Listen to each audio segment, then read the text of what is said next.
draw the face. So as we're driving, it would just kind of appear and go away. So about every several hours, I would add something, just to kind of, I don't remember it now because I haven't really watched it in a very long time. But when Michael Opping had offered to premiere it at the Fort Worth Modern, he said, well, look, I wanted you to do a talk about it beforehand, and I need you to edit it down like a preview to 30 minutes. I'm like, it's not, I said, it's impossible, but I did. And it worked really nice. I mean, you got a full sense of the film in the 30 minutes from 9.5 hours, that's like, but that was really the last time. I think I made another, and the decision was I was only going to make motion pictures that I could completely fund myself. Right. So I did one more, which was I hiked with my golden retriever in Santa Fe, and it's a real time, like 40-minute hike. That was it. Right. And so, I feel like if you had the urge to do more of that, I feel like there are more ways to self-release things like that. Oh yeah, of course there are. Yeah. Now I'm not into that. I mean, I'm. Also at the time I was working with assistants. I always had one or two at all times. A lot of the reasons for that were, the work required it, but also I was doing a lot of portrait commissions from about 1988, I'll still do them, but very rarely does anyone, approach me. And that required taking someone with me, especially if I traveled with the equipment and so forth.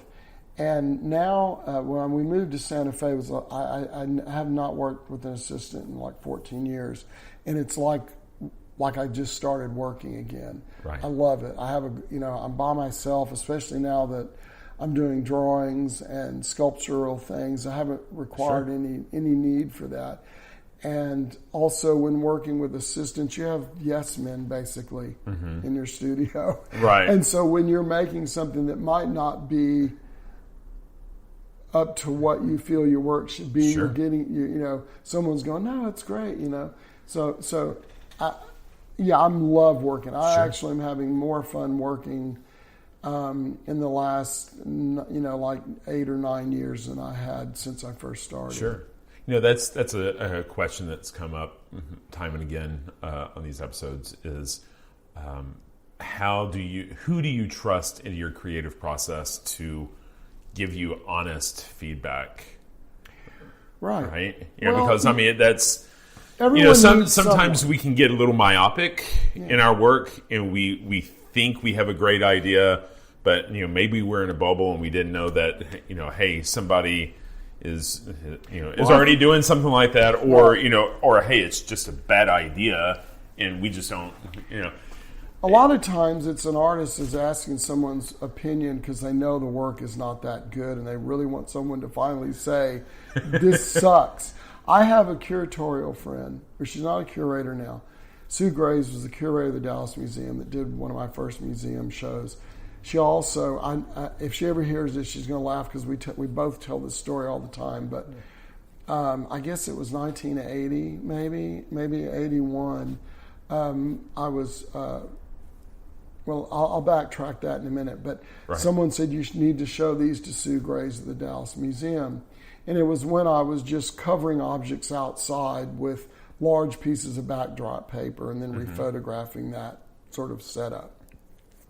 So I go to the Dallas Museum and I meet with Sue, and she goes, I really like these. She goes, I'd like to buy this one for the Dallas Museum. How much are they? And I think I said $150. And I think she said, can we have it for $50? So I sold it for $50. It might have been $75, but she says $50. I remember $75, but maybe it was $50. And I still probably value her opinion more than anyone because she will go. When we moved to Santa Fe in 2004, I took that as an opportunity to take a value test of how I felt about my work. Right. And I completely changed. I didn't want to do photographs. I didn't want to do motion pictures. So I started using photographic elements that I would take and making collages and then rephotographing them. Mm-hmm. And I really liked them, actually. Of course, transitional work is very important for an artist. You really think it's the best work you've ever made. And you know it's the most important work you make, I believe, because that takes you to what actually functions properly. Mm-hmm. And becomes valid. And I showed him to my art dealers at the time were kind of giving me a pretty hard time about it. Like, well, if you want to do this, fine, but you need to explain to us so we can talk to collectors. And, you know, I'm trying to justify it. And she comes in and goes, this is crap. This one's crap. Well, this one's okay, but this one. And then she looks at me and she goes, why are you doing this? And I said, because I don't want to make photographs. And she goes, why? That's what you do. And I'm like, oh, okay. So I stopped working for a few weeks. And all I did is there was a catalog for my retrospective at the Dallas Museum and also in Spain. And I just sat there for a couple of weeks. I looked through all of my pictures of the past going, what is it that I want to give up if I continue this way? And this is very simple. I didn't want to give up playing with light. Got it.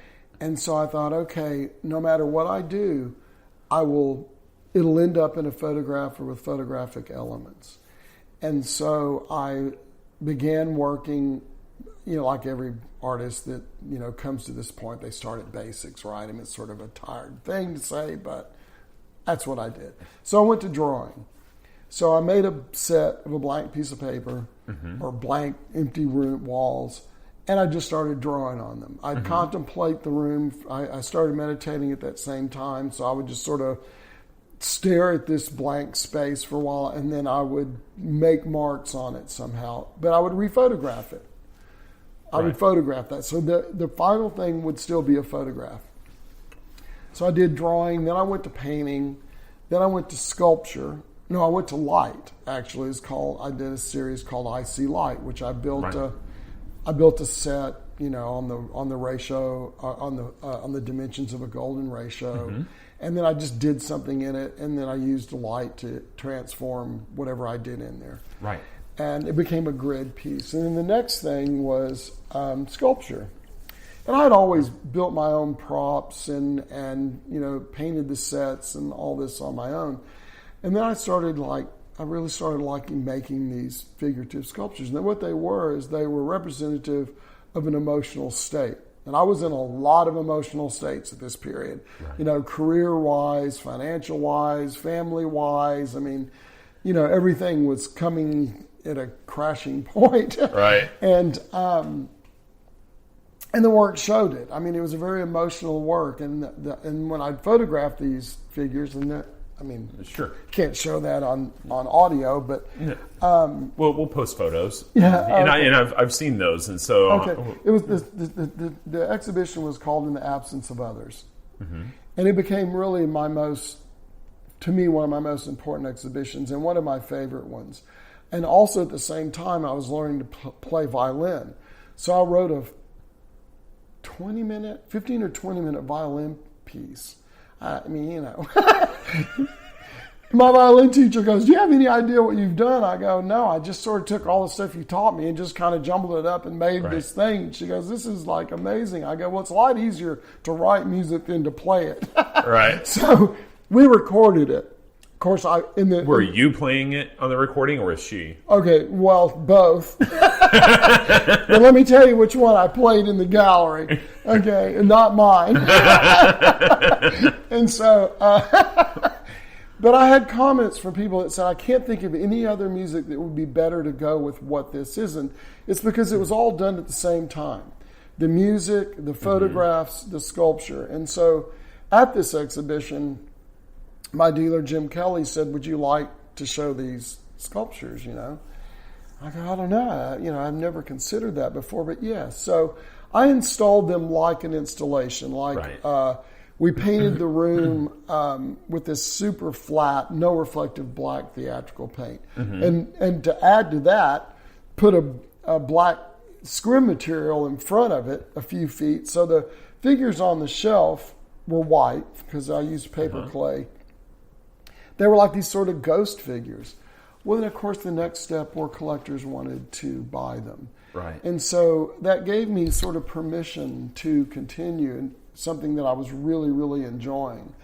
So now I have more freedom and confidence in my work than I've ever had. Right. I'm doing drawings. I'm doing, so I exhibit drawings, I exhibit the photographs and the sculpture all together because, they're all made during the same period of time. And they do have a lot of cross-reference. So was that cathartic experience or that cathartic time in your life when you moved to Santa Fe and were going through that emotional states? Do you think that's when you stopped thinking of yourself as just a photographer and started thinking of yourself as an artist? Or have you always thought of yourself as an artist and that was just your tool? I have never been comfortable with being a photographer. I've gone through periods where people have called me a photographer, a filmmaker. Now I'm called a sculptor. I'm not comfortable with any of them. I'm just an artist. I'm just somebody making things. Right. And that's all of those are so limiting, I love making photographs. I love making the drawings. Right. I love making the sculpture. And did I love making films? Yeah, I don't think you can love making films. I think you can love the idea before you start making it. Right. Because it is fun. Filming day is fun. Planning for that day is fun. But the organization, the dealing with people was not. I've been an art director on some music videos, and I think it was 1985 or 1986. The golden era of music videos. Yeah, and they were educational music videos. I'll just take one example, is Joe Walsh, right? From the Eagles. Right. Joe Walsh was going to show, his thing was how to tune a guitar. Very simple. These were supposed to be for kids. So I have not done this before, but the person knew my work in my set, in my photographs, and he asked if I would, be the set designer. So I go, yes. So I designed the sets. He goes, hey, how would you like to be the art director? I go, I don't even know what really that position completely is. I will tell you, you're the first person that starts working. You're the first person on the set every day. You're the person that has to go tell the set builders the director wants the whole thing changed, and so they're pissed off. And you're the last person to leave the set every night. And when the film is over and everyone goes to Hawaii, you're the person left to make sure everything's broken down and returned, and and deal with the the prop people and all that. You make it sound so glamorous. It's horrible. And I was good at it because people said, you should do this more often. I go, all I want to do is get back in the studio and have no one there but me.